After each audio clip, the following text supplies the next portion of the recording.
kasih Anda masih bersama kami di Forum Indonesia. Mas Saleh Hussein, Anda sudah tersenyum-senyum. Anda dari Hanura sendiri sudah mendeklarasikan. Kok pede banget ya? Ya, apa judul bagaimana siapa berani melawan Jokowi, saya kira kan dari PDIP-nya sendiri kan belum jelas.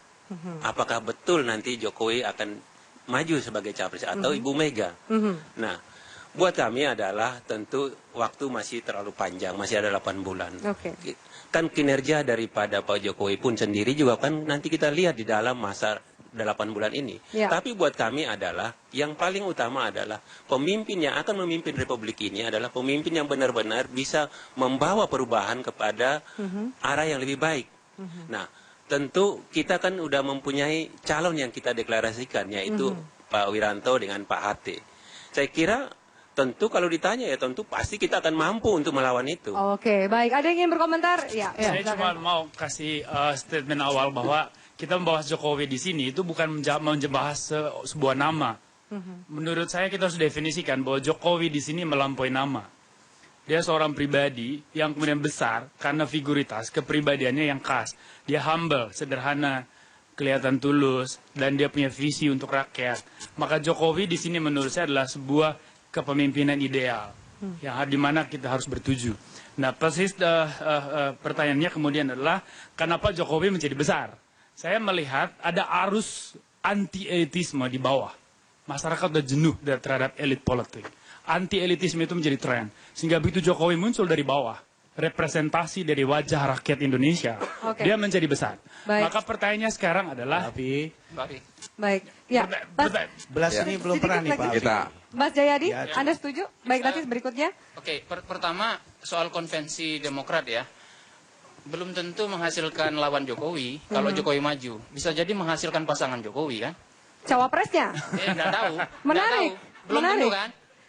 Itu satu. Kalau Jokowinya maju itu satu. Yang kedua, tapi bagaimana bisa jadi pasangan lawang mereka mencari calon presiden, Mas? Bukan wakil presiden ya loh. tergantung pileg kan. Semua kan menunggu pileg. Jokowi juga menunggu pileg kan PDIP. Menjaga momentum ini. Oke, yang kedua menanggapi Mas Boni, saya setuju. Saya kira ada dua kriteria pokok yang dianggap masyarakat penting untuk menghasilkan calon seorang presiden. Nomor satu, kriteria yang sifatnya empatik atau empati. Yang kedua, kapasitas. Lalu kedua itu kalau kita turunkan lagi dari berbagai survei yang kami lakukan, ada 4. Nomor satu adalah soal dipercaya, orang yang bisa dipercaya. Yang kedua, orang yang tegas. Yang ketiga, orang yang memperhatikan rakyat. Yang keempat, orang yang pintar. Dari 4 kriteria itu, adakah lahir sebuah nama? Jokowi kayaknya lebih dekat ke soal dipercaya itu. Dulu waktu Jokowi belum muncul di survei, yang unggul kan Pak Prabowo. Kenapa? Karena dianggap tegas. Antitesis dari kepemimpinan yang ada. Lalu muncul Jokowi, dianggap lebih lengkap. Dia tegas, tapi sekaligus bisa dipercaya. Nah, kalau konvensi Partai Demokrat bisa menghasilkan orang yang memiliki kelengkapan lebih lengkap dari Jokowi, mungkin bisa melawan dan mungkin mengalah. Baik, ditahan dulu Mas Ruli, Anda bisa silakan. Saya lebih melihat lain. Kenapa Jokowi? Ini karena munculnya adalah kepemimpinan kita, krisis kepemimpinan. Saya sepakat dengan kriteria. Ya, jadi kita tidak menganggap orang dulu, kriteria dulu.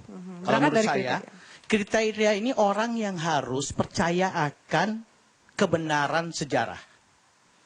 Siapa yang bisa memegang atau mengejawantahkan Pancasila dengan benar, dialah yang menjadi pemimpin yang akan mengangkat harkat martabat bangsa. Itu jelas dalam cita-cita proklamasi. Nah, sekarang kenapa begitu?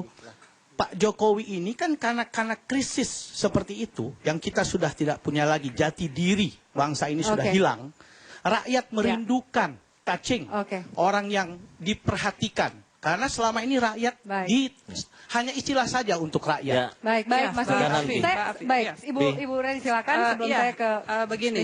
Yang pertama saya menyampaikan kepada seluruh masyarakat Indonesia bahwa kita terhampar banyak putra-putra bangsa yang sangat baik. Banyak kepala-kepala daerah yang sangat berhasil memimpin daerahnya. Lalu kenapa kemudian Jokowi begitu leading? Kebetulan saja Jokowi menjadi kepala negara yang ada di ibu kota. Kemudian dari situ terbentuk media darling sangat terbina dengan baik. Jadi pemimpin yang lahir berasal dari kebetulan? Loh bukan. Maksud saya banyak Jokowi-Jokowi lain yang ada di Yang daerah-daerah belum lain. diangkat. Hanya kebetulan Jokowi ada di Jakarta. Oke, Kemudian baik. peran Mbak Evi melalui media dan teman-teman itu juga yang kemudian menguntungkan Jokowi begitu ya. Artinya saya punya keyakinan bahwa sesungguhnya kita sangat banyak kader-kader putra-putra terbaik bangsa. Bahkan saya punya keyakinan ke depan justru kita harus punya pemimpin yang memiliki 2 syarat. Syarat yang pertama, dia tidak punya beban sejarah masa lalu. Dan dia kemudian tidak punya hutang kepada siapapun, begitu ya. Dan oleh karena itu, kenapa P3 mengusulkan dihapuskannya pasal tentang syarat pencalonan presiden dalam Undang-Undang Nomor 4 Tahun 2009. Karena undang-undang ini pun terus terang itu mereduksi Undang-Undang Dasar, Mbak Afi. Dalam Undang-Undang Dasar pasal 6 tidak pernah dicantumkan syarat presiden itu berapa persen, begitu ya. Oleh karena itu, mohon maaf, kalau presidential threshold ini syarat untuk menjadi presiden dihapuskan, maka sesungguhnya akan muncul bibit-bibit yang sangat banyak. Kan hari ini banyak orang mau menjadi calon presiden, tapi kemudian terkekang. Takut saya tidak punya kursi di parlemen. Takut Jadi saya tidak parameternya adalah salah satu adalah dari presidensial threshold. Sebentar, saya tanya, saya mau tanya dulu kepada Pak Irman, dari kriteria dan syarat seperti yang tadi disebutkan oleh narasumber, apa yang Anda punya? Dipencet dulu, Pak. Ya, saya gembiralah malam ini kita membicarakan hal-hal yang lebih substantif ya. Yang mengembirakan sejak reformasi ini lahir, otonomi daerah lahir ya. Munculnya pemimpin-pemimpin yang kita tidak perkirakan sebelumnya. Ini kan berarti suatu hal yang positif sekali.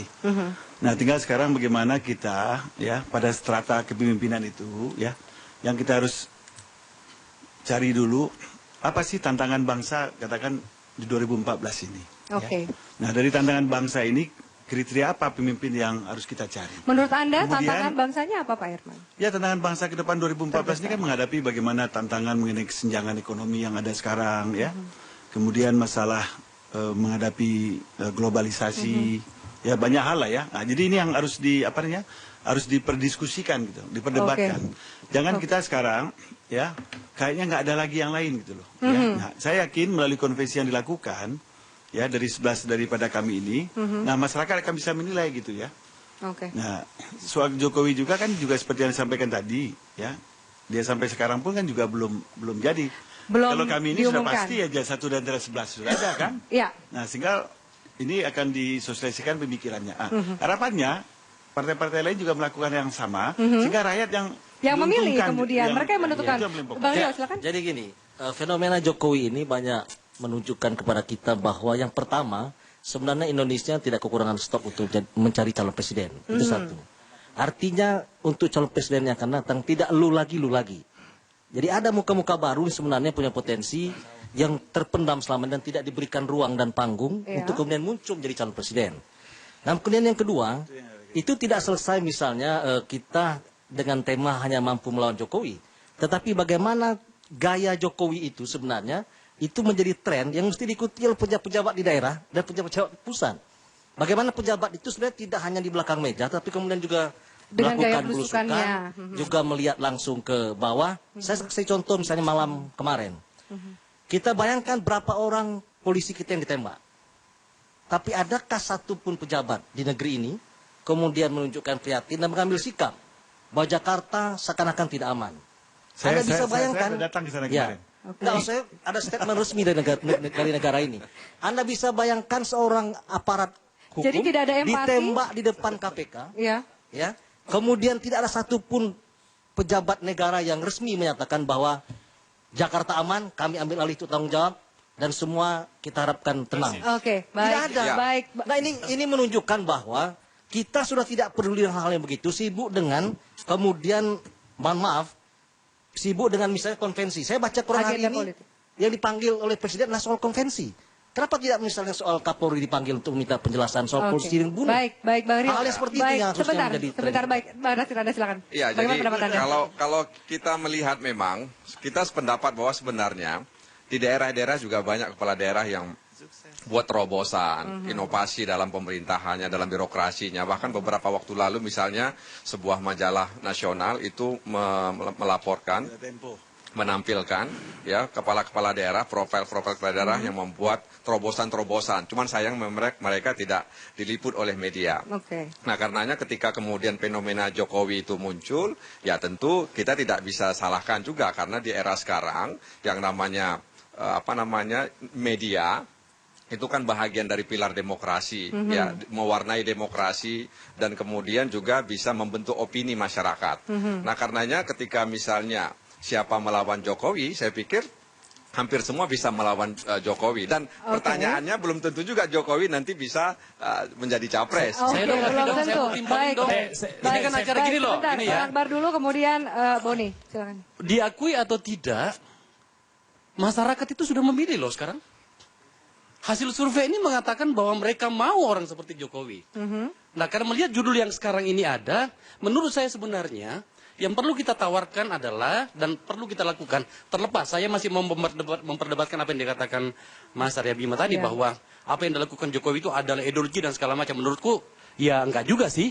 Karena memang personalinya gitu ya. Tetapi yang perlu kita lakukan hari ini adalah menjagai Jokowi. Kalau memang ternyata dia harus jadi presiden, menjaga dia supaya kita tidak sama dengan 10 tahun yang terakhir ini, bagaimana kita memilih presiden karena citra gitu loh. Tapi Bang Akbar, baik. tapi begini, jangan sampai kemudian orang yang tidak perkasa kita paksa berkuasa dan menjadi penguasa. Saya setuju, makanya saya katakan tadi Mas, bahwa jangan sampai karena citra kemudian hasil survei Jangan sampai citra. Mas Alexander Lai, bagaimana menurut Anda? Sebentar kita dengarkan dulu dari meja sana. Maksudnya apa? Jokowi gak perkasa itu. Baik, kurang minum kuku Bima. Dulu, baik. Mas Alexander silakan. Saya menarik yang dikatakan oleh Ibu Reni, kemudian Mas Patris Rio dan Bang Nasir tadi ya, bahwa memang banyak calon-calon pemimpin yang ada di Republik ini. Tapi problemnya yang kelihatan saat ini, yang terdepan mungkin Jokowi. Tetapi karena di sini banyak anggota parlemen, anggota DPR, dan permasalahan ini sebenarnya ada di DPR, yaitu masalah presidensial threshold.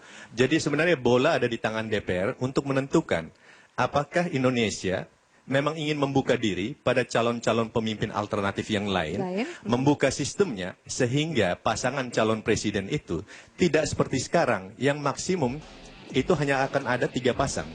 Karena presidensial threshold dari undang-undang Pilpres itu mengatakan bahwa Anda harus punya 20% kursi di DPR atau 25% popular vote atau suara nasional, baru Anda bisa mencalonkan pasangan calon presiden. Tapi masalah ini udah diuji berkali-kali di Mahkamah Konstitusi, dan posisi Mahkamah Konstitusi jelas bahwa presidensial threshold itu adalah suatu policy yang diambil oleh parlemen ketika membentuk undang-undang, dan Mahkamah Konstitusi tidak bisa merubah itu. Mahkamah kemudian menyerahkan kepada parlemen. Kita harus jeda dulu, Mas Alex, kita harus jeda dulu. Kita juga bahas bagaimana figur Jokowi di mata capres-capres dan juga parpol lainnya, dan apa sebenarnya pekerjaan terbesar calon presiden 2014. Kami akan kembali sesaat lagi.